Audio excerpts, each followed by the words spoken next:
Assalamualaikum warahmatullahi wabarakatuh. Alhamdulillahilladzi anzalal qur'ana hudal lil muttaqin wa arsala rasulahu rahmatan lil alamin. Asyhadu an la ilaha illallah al malikul haqqul mubin wa asyhadu anna muhammadar rasulullah shadiqul wa'dil amin. Allahumma shalli ala sayyidina Muhammad, amma ba'd. Puji syukur mari kita panjatkan kehadirat Allah Subhanahu wa taala.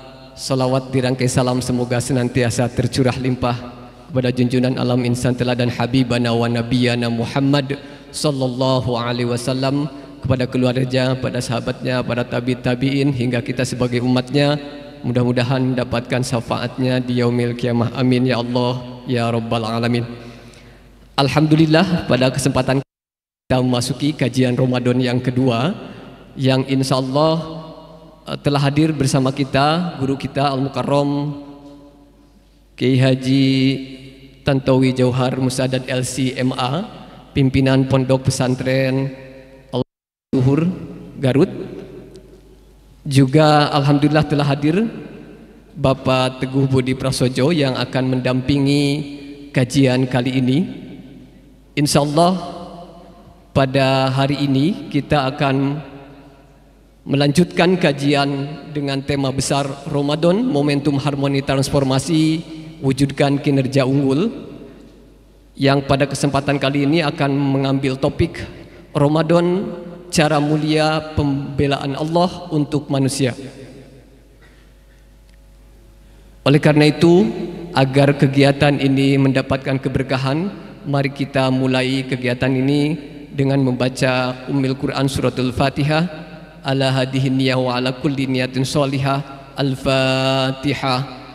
A'udzu billahi minasy syaithanir rajim. Bismillahirrahmanirrahim. Alhamdulillahi rabbil alamin. Ar-Rahmanir Rahim. Maliki yaumiddin. Iyyaka na'budu wa iyyaka nasta'in. Ihdinas siratal mustaqim, siratal ladzina an'amta 'alaihim ghairil maghdubi 'alaihim waladdallin. Amin amin ya Allah ya rabbal alamin. Selanjutnya kajian kami persilakan kepada Bapak Teguh Budi Prasojo untuk mendampingi kajian kali ini. Padanya kami persilakan.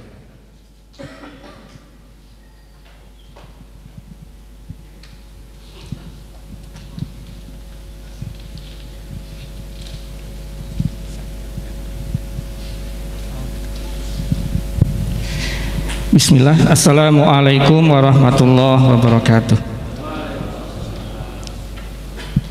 Alhamdulillahirabbil alamin, wassalatu wassalamu ala asrofil anbiya'i wal mursalin sayyidina Muhammadin wa ala alihi wa sahbihi ajmain, amma ba'd. Ibu dan bapak serta teman-teman jamaah semuanya, jamaah Masjid Darul Ihsan yang dimuliakan Allah Subhanahu wa taala.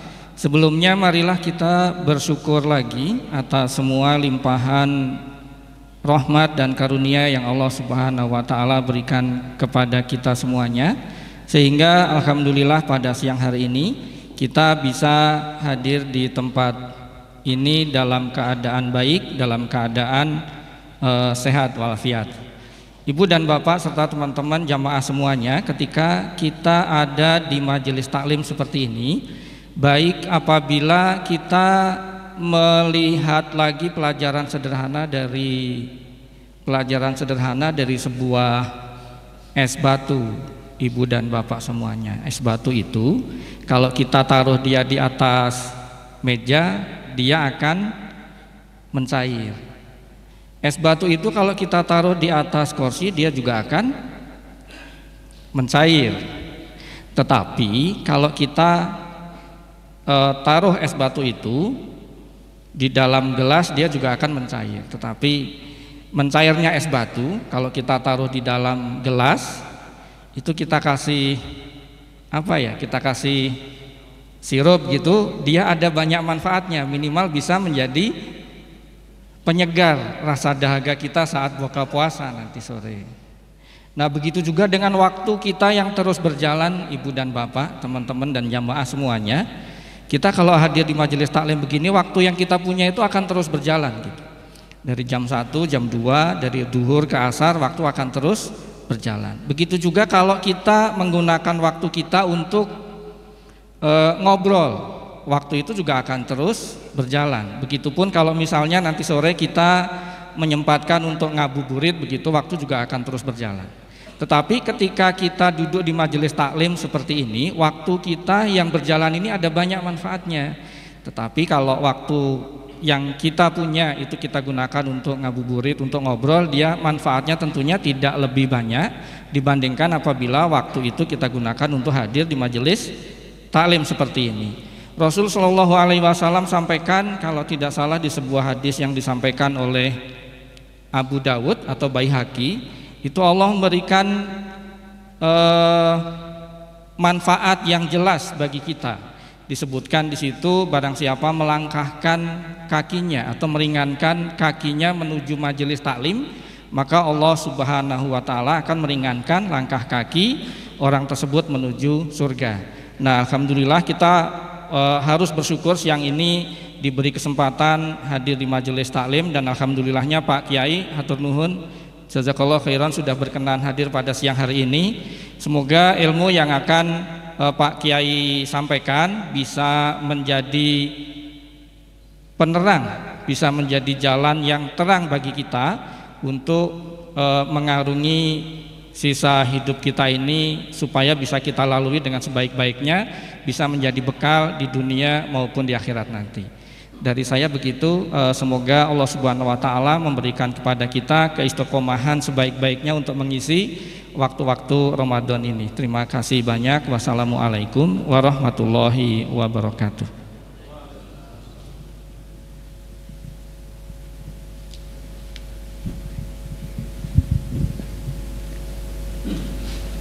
Baik, tiba saatnya pada kajian yang akan langsung diisi oleh Al-Mukarram Kiai Haji Tantowi Jauhar Musaddad LC.MA.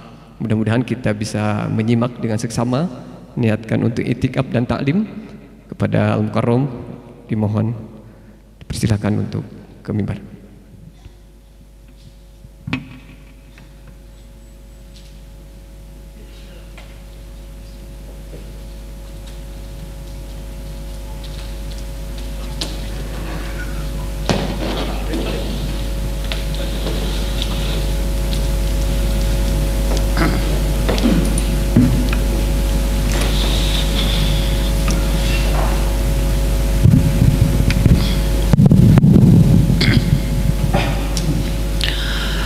A'udzu billahi minasyaitonir rajim. Bismillahirrahmanirrahim. Assalamualaikum warahmatullahi wabarakatuh.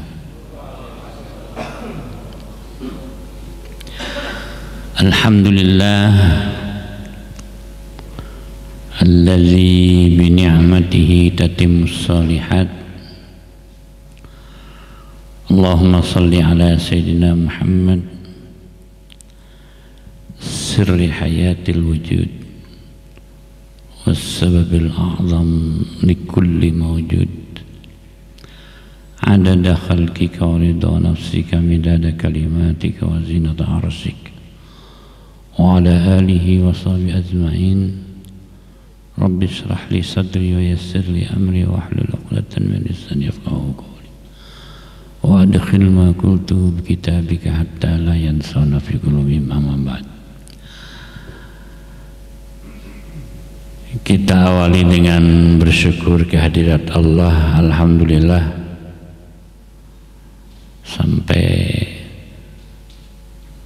hari ketiga puasa ini kita masih diberi aneka ragam nikmat oleh Allah, dan nikmat itu kita gunakan untuk beribadah, khususnya detik ini di masjid yang mulia ini.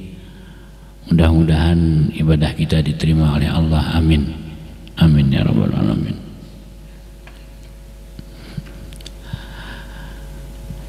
Dalam kesempatan ini sedikit kita merenungkan tentang kenapa kita harus berpuasa.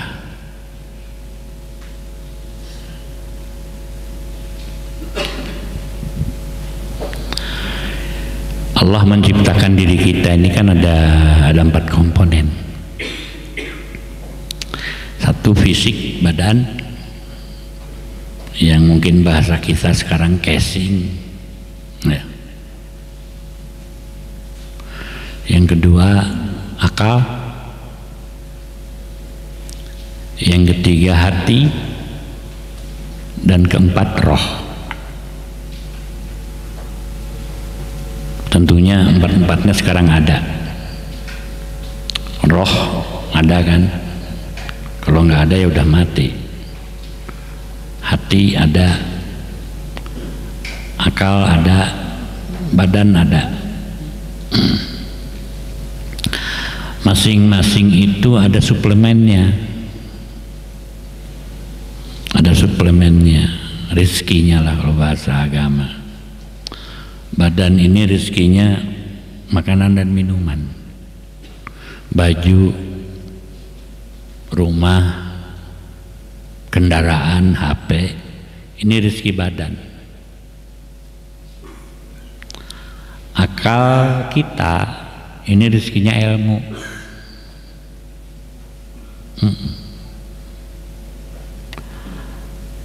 Hati kita ini rezekinya iman, takwa dan hidayah, akhlak, etika, kejujuran, kesombongan, ada iri, hasud, dengki, itu hati. Roh kita itu juga ada rizkinya, jangan salah, yang akan dibawa menghadap Allah. Apa? Pahala atau dosa, ampunan atau derajat. Derajat itu golongan. Kalau di pegawai negeri, di ASN itu ada golongan 2, 3, 4. Roh kita juga ada golongannya. Nah, jadi kita sebagai manusia setiap hari kita mensuplai sebenarnya keempat komponen tadi. Ada orang yang rizki badannya kaya tapi rizki akalnya miskin, ada. Orangnya kaya raya tapi nggak berpendidikan, ada. Ada orang yang rizki akalnya kaya, pendidikan S1, S2, S3, ada. Atau dia di sekolahnya ranking terus tapi rezeki badannya miskin, SPP nggak kebayar, ada yang rezeki badannya kaya, rezeki akalnya pinter ilmu sampai S3 pendidikannya, tapi rezeki hatinya miskin. Umpamanya seseorang yang sudah kaya raya, detailnya juga doktor, pangkatnya tinggi, tapi hatinya miskin. Di kantor kerjaannya korupsi, itu miskin hatinya, nggak jujur hatinya. Ada orang yang hatinya kaya, jujur gitu ya, imannya bagus, orangnya soleh, hatinya bersih, jujur gitu ya, tapi sayangnya dia nggak berpendidikan, ada. Sehingga miskin hartanya, umpamanya. Yang lebih parah lagi kalau seandainya hidupnya kaya raya, harta, semua titel juga diraih, tapi ilmunya untuk kejahatan. Walaupun dia udah terkaya, tapi ilmunya untuk kejahatan karena ininya kosong, dan akhirnya memberikan kontribusi dosa kepada rohnya. rohnya itu bawa banyak dosanya. Gara-gara apa? Gara-gara mengejar kepentingan fisik, harta. Gara-gara seseorang ingin punya rumah mewah, kepentingan harta, kepentingan fisik, rizki fisik. Gara-gara seseorang ingin punya mobil mewah, kepentingan rizki fisik. Dia menggunakan ilmunya yang tinggi untuk kejahatan, akhirnya roh dia berlumuran dosa. Sehingga ketika seseorang meninggal, harta yang dibela, yang dikejar-kejar ditinggal mati, roh yang berlumuran dosa akibat mengejar harta, itu yang dibawa ke Tuhan malah. Yang dibawa menghadap Tuhan adalah dosa. Terjadilah penyesalan di sana yang sudah tidak ada artinya. Kita sebagai manusia yang beriman, semestinya kita tahu bagaimana mengisi 4 ini. Nah, di mana posisi puasa kita? Puasa yang kita lakukan sekarang kan isinya apa? Intinya apa coba? Menahan makanan dan minuman dari mulai fajar sampai maghrib, kan gitu ya. Yang ditahan apa? Makan dan minum. Dengan cara berpuasa seperti itu, apa hadiahnya dari Allah? Ampunan dosa, pahala dan derajat. Dari keterangan tadi, makanan dan minuman itu kebutuhan apa? Fisik, akal, hati atau roh? Fisik. Asal kamu mau meninggalkan, mengorbankan kebutuhan fisik, engkau dikasih hadiah pahala dan ampunan itu kepentingan apa? Roh yang akan dibawa menghadap Tuhan. Ya dah. Jadi sebenarnya puasa yang kita lakukan ini apa sih? Mengorbankan kepentingan fisik untuk meraih kepentingan rohani, kan gitu. Ya. Kalau bahasa Sundanya kan gini, Gusti non kuat kaitna gehu jeung hampura, kan gitu. Hayang di hampura wae harus ninggalkan gehu makanan. Apa kaitannya nasi kejo sama ampunan? Ingin diampuni aja harus ninggalin makanan kok. What happened? Ada apa di balik itu? Untuk mendapatkan ampunan harus ninggalin makanan. Makanan kebutuhan fisik, ampunan kebutuhan roh.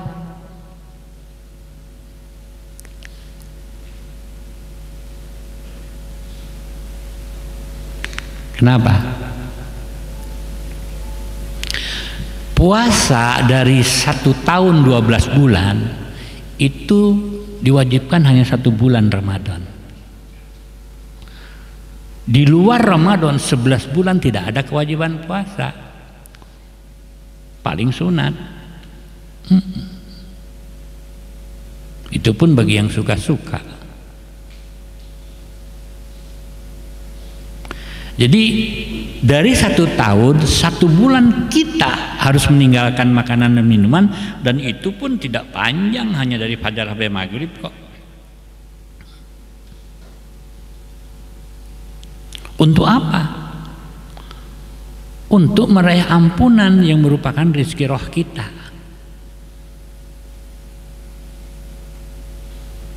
Pertanyaan, ya Allah, untuk mendapatkan ampunan yang itu rezeki roh kita, harus dengan cara mengorbankan makanan yang itu kebutuhan fisik kita. Kenapa? untuk mendapatkan ampunan harus mengorbankan makanan. Untuk menjunjung tinggi kepentingan rohani harus dengan cara mengorbankan kepentingan jasmani. Makanan minuman kepentingan jasmani kan? Casing. Apa jawabannya? Coba rasakan. Hampir mayoritas dosa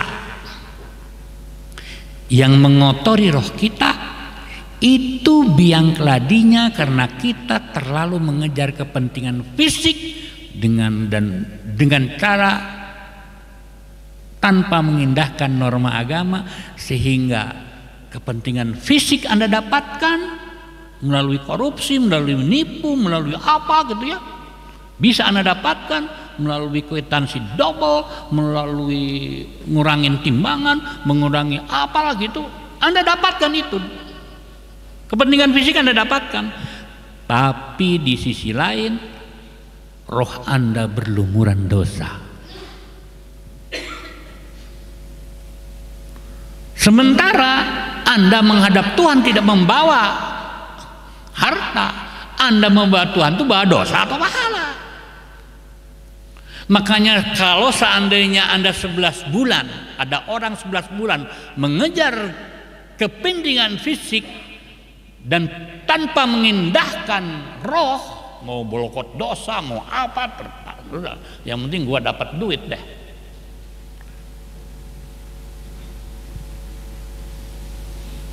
Sebagai rasa kasih sayang Allah kepada manusia, manusia diwajibkan puasa. Kutiba alaikumus siyam kama kutiba la'allakum tattaqun. Hai manusia, kalau 11 bulan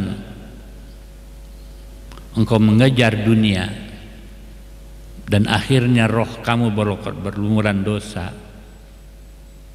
1 bulan, dalam 1 bulan Ramadan ini semua dosa-dosa kamu harus dibersihkan ulang dengan cara serangan balik yang keladinya ya fisik. Ayo, sekarang kamu nggak boleh makan, korbankanku kepentingan fisik untuk membersih ulang,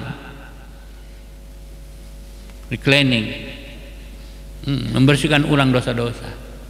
Makanya puasa ini adalah tahunan untuk menyuci ulang dosa-dosa yang dilakukan oleh manusia dalam rangka mengejar kenikmatan fisik.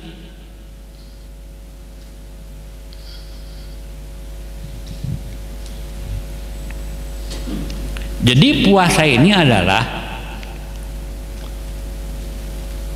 menjunjung tinggi kepentingan rohani di atas kepentingan fisik. Pertanyaan berikutnya, kenapa kepentingan rohani harus lebih tinggi dari kepentingan fisik? Jawabannya, fisik kan ditinggal mati, masuk ke dalam tanah.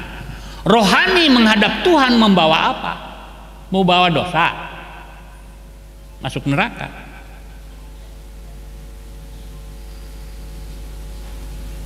Pergilah kau kepada Tuhan membawa pahala. Sebelum kau pergi, bersihkan dulu dosa-dosa dengan puasa. Kenapa kepentingan rohani harus di atas kepentingan fisik? Karena letak kemuliaan manusia di sisi Allah, maaf ya, bukan di sisi kapitalis. Letak kemuliaan manusia di sisi Allah adalah inna akramakum indallahi atqakum. Ada nggak dalam keterangan agama yang paling mulia di antara kalian adalah yang paling tinggi fisiknya, yang paling kaya hartanya?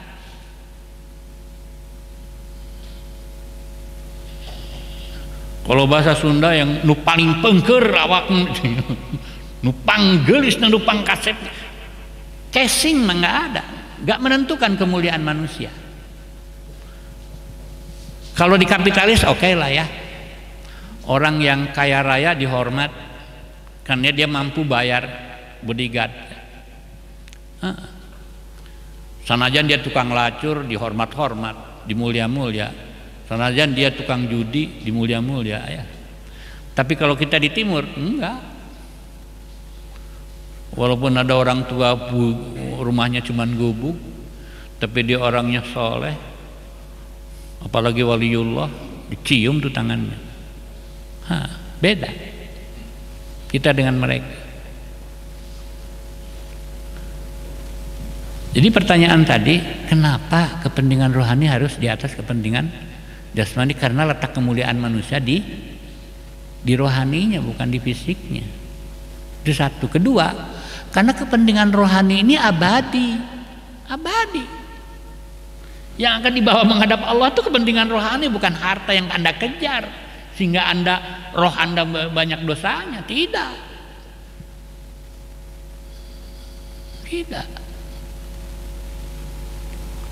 Jadi kenapa kita berpuasa? Karena dalam puasa adalah menjunjung tinggi kepentingan rohani, yang dimana di situ letak kemuliaan manusia yang sifatnya abadi, yang akan dibawa mati. Sementara makanan yang kita korbankan, harta yang kita korbankan adalah ditinggal mati, fana, dan tidak menentukan kemuliaan manusia.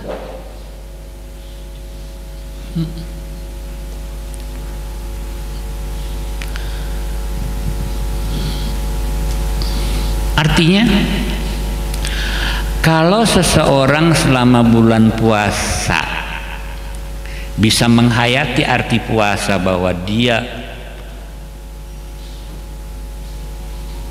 bukan hanya menemukan bisa mendapatkan tamat puasa sebagai ritual, tidak, tapi yang diperlukan adalah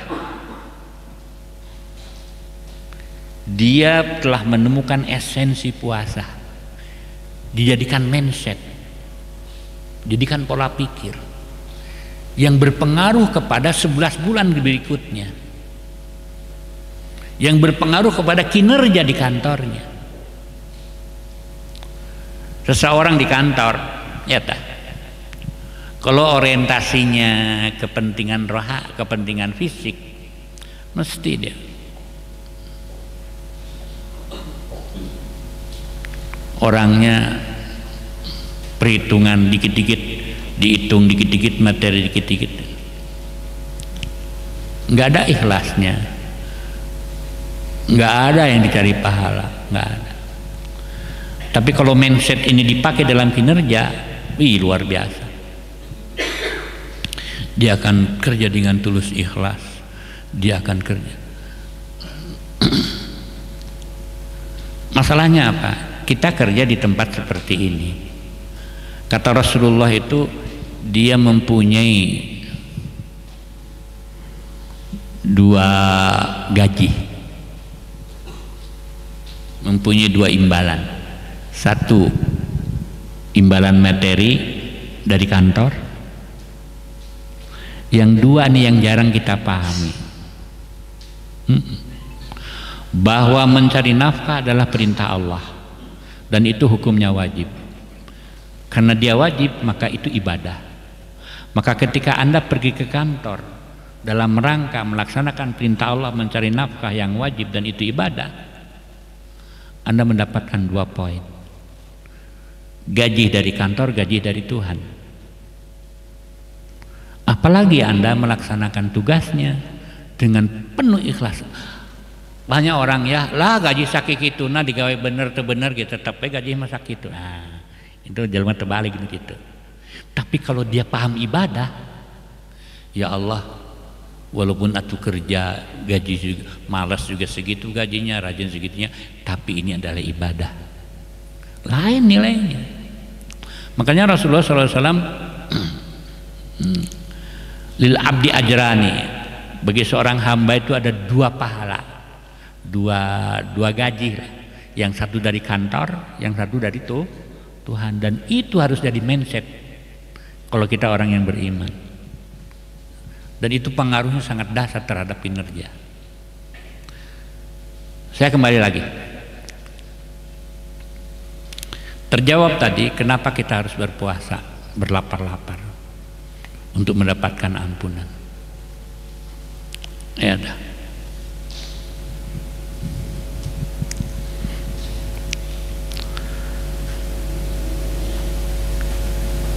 Cuman tidak semua orang yang berpuasa dapat ampunan, itu masalahnya. Kenapa? Ibarat ginilah, kita lagi mencuci pakaian, ya tah? Di tengah-tengah proses mencuci nih, atau dimasukkan ke mesin cuci, dimasukin kotoran,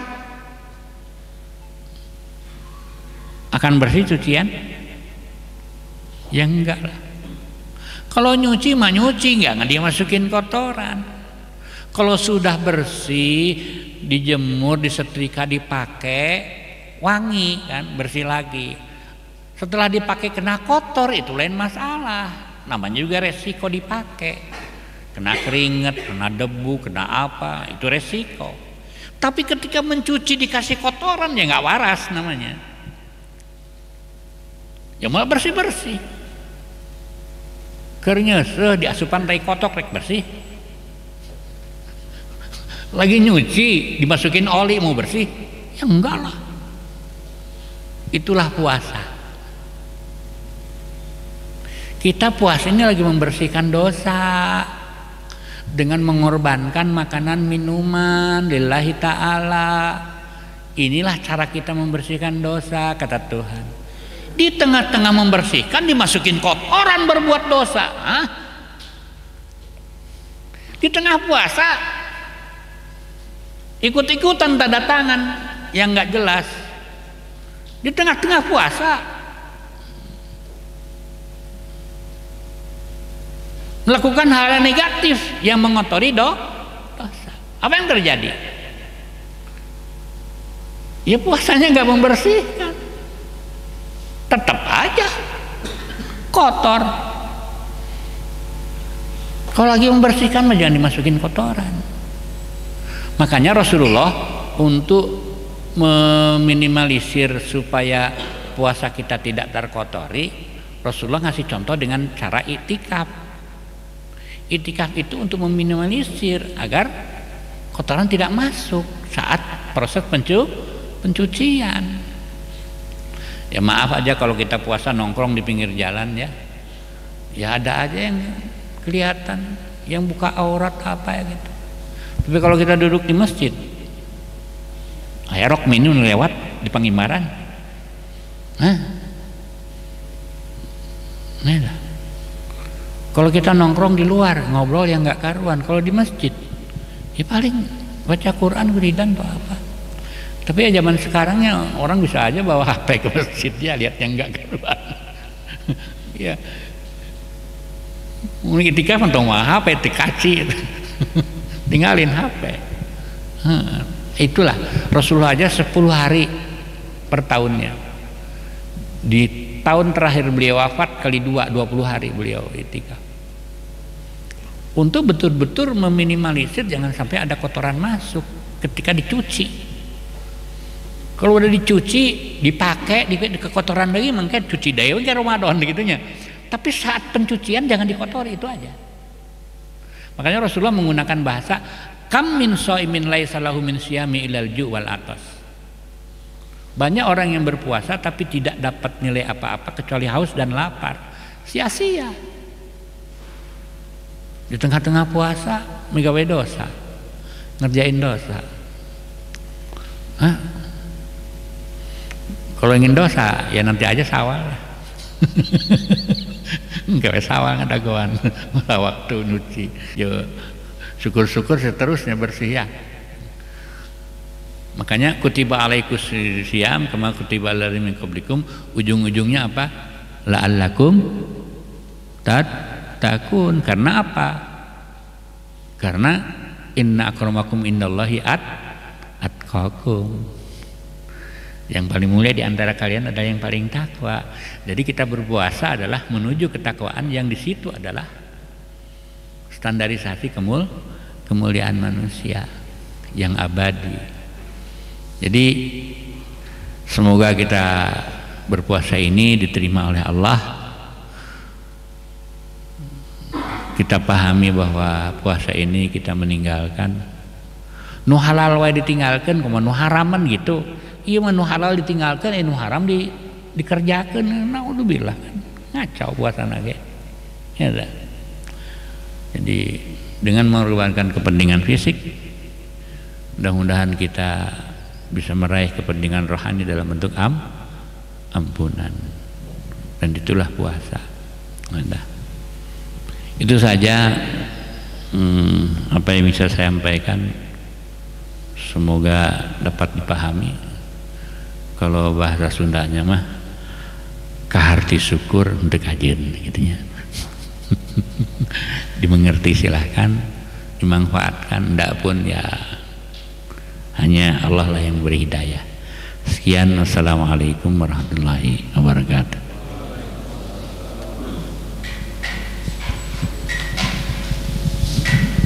Mau doa? Allahumma salli ala sayyidina Muhammad wa ala ali sayyidina Muhammad wa sallim radhiyallahu ta'ala an kulli sahabati rasul ajmain amin. Allahumma qsim lana min khasyatika allati tahulu bainana wa baina ma'asik wa min ta'atika ma tuballighuna bi jannatak wa min al-yaqini ma tuhawwinu bi alaina masa'ibad dunya. Allahumma mati'na bi asma'ina wa absarina wa quwwatina ma ahyaitana waj'alhu al-warisa minna wa la taj'al musibatana fi dinina wa la taj'alid dunya akbar hammina wa la mablagha ilmina wa la tusallit alaina man la yarhamuna bi rahmatika ya arhamar rahimin. Wa sallallahu ala khairi khalqihi walhamdulillahi rabbil alamin. Al-Fatihah.